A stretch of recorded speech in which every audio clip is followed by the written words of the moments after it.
Doctor साहब के पास गए रहनी है, कहले कि माँ जी के अब दवाई की जरूरत नहीं खे। चली अच्छा भइल, अब तो माँ बिल्कुल ठीक हो गई बिया। ए बेटा। हाँ माँ। तोर सास हमरा से कुछ नाराज लागत आरी। ना माँ, ऐसा कोनो बात नहीं खे।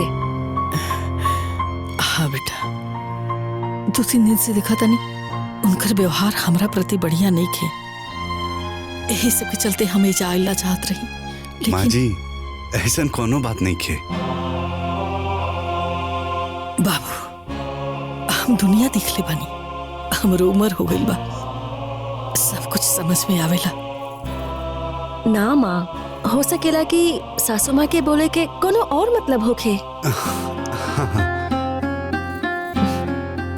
माँ तू तो अच्छा माँ हूँ ना, तो काहे पे मतलब के टेंशन लेता रू। चल हम तो के खाना खिला देता नहीं, रवो चली। हाँ हम चेंज करके आवत हैं। चली।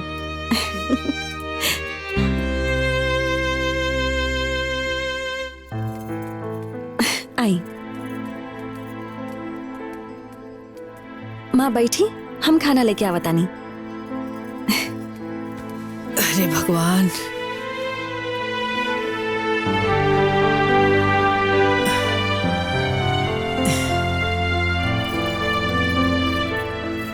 अरे ये समधिन जी, अरे बैठी ना, रो काहे हमरा से कटल कटल रहता नहीं। रो कपार पर हम बैठा रही, जब रहुआ सेवा मेरा और बेटी दमाद लागले बा तो हम का दही पर के छाली काटी, जे राउर हर रहुआ में सटल बा हम के हई।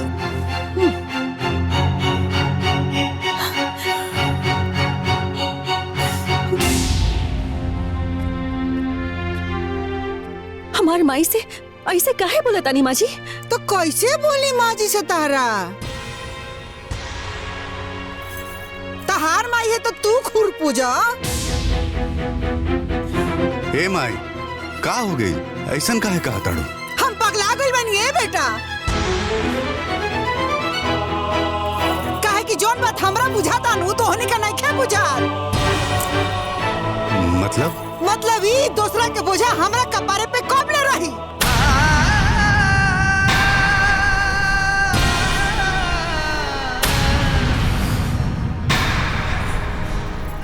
माँ जी,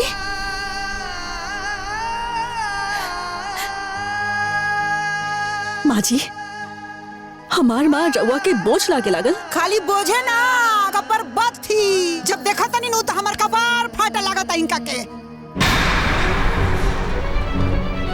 ई का कहता रे माई? जानते सुनत रे, मेहरारू के गुलाम सास के नौकर। माँ जी,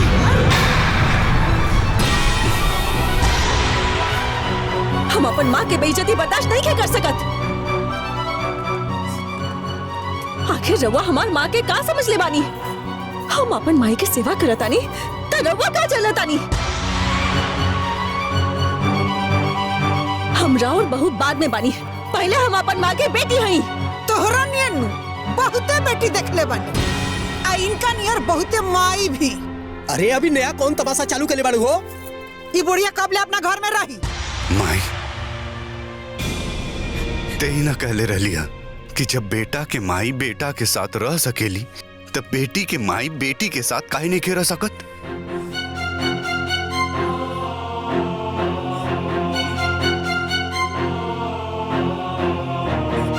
तो खाली हमरे कपारे पर ही काहे रही है? जो ना का 2 बीघा लिखले बानी नु, ऊ काहे ने खिंका के रखत? माल खाई के हुआ और हम काहे पॉकेट में इनकर मलामत उठाई?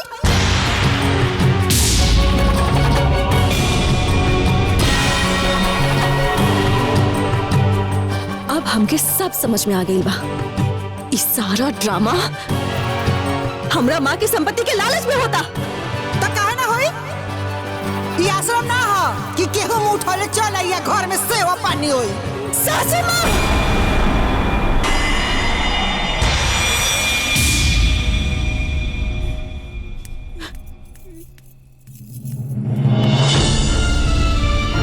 हमार बात कान खोल के सुन ली।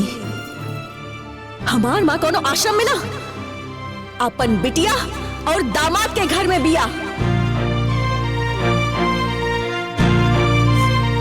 हमार माँ बेसहारा ना, होकर बिटिया और दामाद भी बा।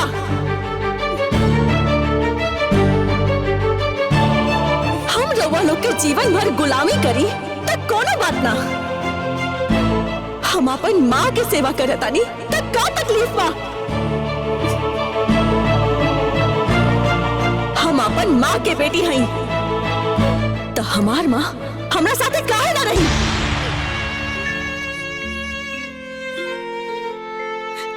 हर सास के अपन बहू के नैहर से ही प्रॉब्लम काहे होला? आखिर ओकर का अपराध बा?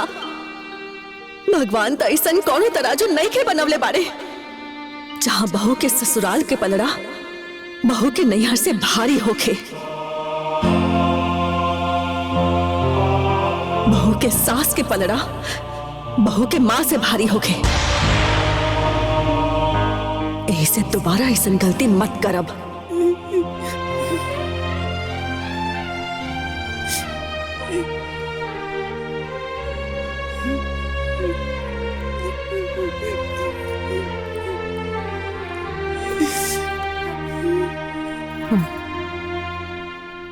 हमार माँ अपनी बेटी के साथ ही रही। ई संभव नहीं क्या हमरा घर में? बा माँ, अब हमार सास अपन बिटिया दामाद के साथ ही रही।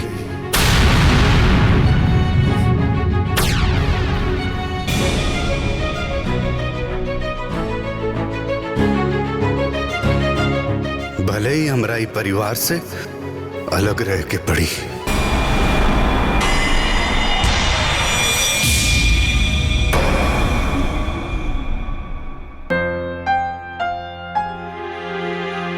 चली माँ जी, आई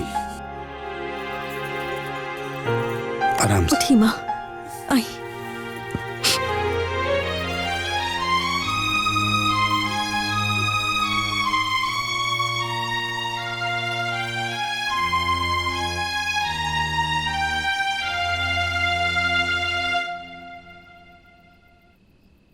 आज ही घर में जौन ड्रामा भइल तौन तोहरा हिसाब से निमन लागल है का?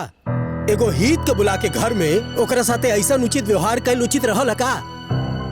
उ पतोह का सोचत हुई?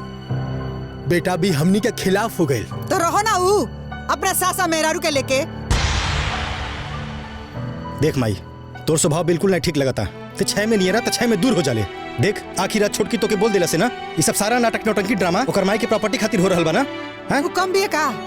पतो हमार आज सोचती अपने चचेरा भाई के बारे में। अरे ई बतिया हमनी का पहले बतावे चाहत रहल ना कि तू बियाह धन के लालच में करत हौ। मतलब इहो कोनो बताए वाला बात बाजी? और जब हमरा के ना दिहे नु तो जा अपना घर में जौना के दिले बड़ी करते नहीं तो हम काहे करी? यह बतिया तो के माई उनकरा यहाँ के बुलाइले पहले सोचे चाहत रहल।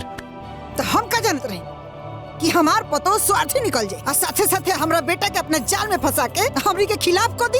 अरे वो बेटी है, वो दामाद है। हे माई, तहिन कहत रहली है कि दामाद बेटा के बराबर होला। तोर बेटा भी अपन फर्ज निभा रहल बा। जकरा जौन मन में बा तौन फर्ज निभावे। बाकी हम वो बुढ़िया के देखे के नहीं चाहत, बस बात खत्म।